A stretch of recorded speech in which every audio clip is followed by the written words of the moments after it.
In the news this week, Westminster is to allow disabled unborn babies to be aborted in Northern Ireland. The Counter-Extremism Commissioner says the government's definition of extremism is too broad. And hundreds of young transgender people want to return to their birth sex. Hello. The UK government is to allow women to have abortions in Northern Ireland if their unborn child is believed to have a disability. If the Stormont Assembly has not returned by the 21st of October, laws protecting unborn babies will be immediately repealed.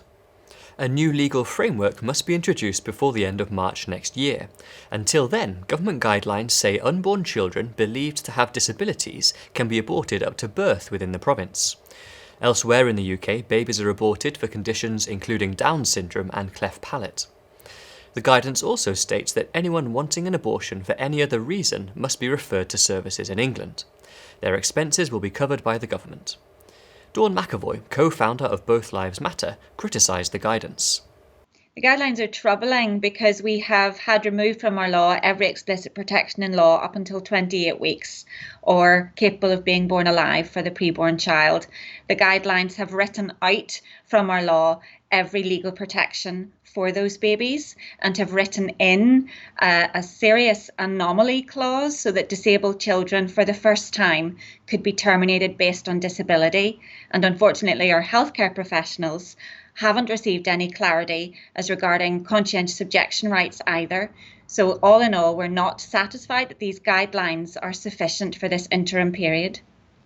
A recent poll found 52% of people in Northern Ireland oppose Westminster weakening protections for the unborn in the province, with fewer than 40% in favour. Parents in Scotland have challenged Education Secretary John Swinney over materials which promote pornography in the school curriculum. At a public meeting for parents, Mr Swinney was questioned about a new sex education curriculum, which one parent said risked normalising pornography. When a father described some of the graphic content in the resources, he was asked by the chair of the event to tone down his speech. But he was applauded when he said that if pornography was not suitable to talk about with adults, how can it possibly be suitable to talk about in schools? The head of the Commission for Countering Extremism says the government's definition of extremism is too broad and restricts legitimate free speech. The government currently defines extremism as the vocal or active opposition to shared British values. Sarah Khan said efforts to combat extremism are failing because of the poor current definition, and that it was critical to distinguish between hateful extremism and credible debate. This includes our right to be radical, to protest, and even be offensive.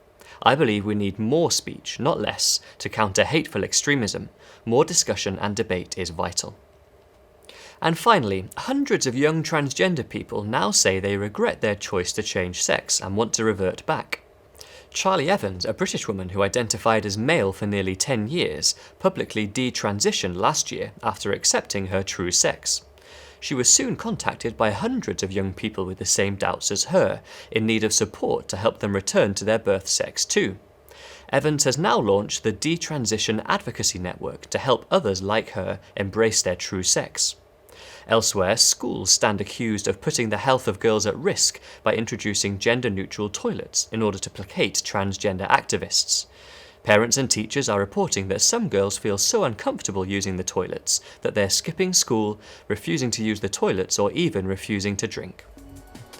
Well, that's all for this week. For regular updates and information on all of our stories, plus much more, visit our website at christian.org.uk. Until next time, goodbye.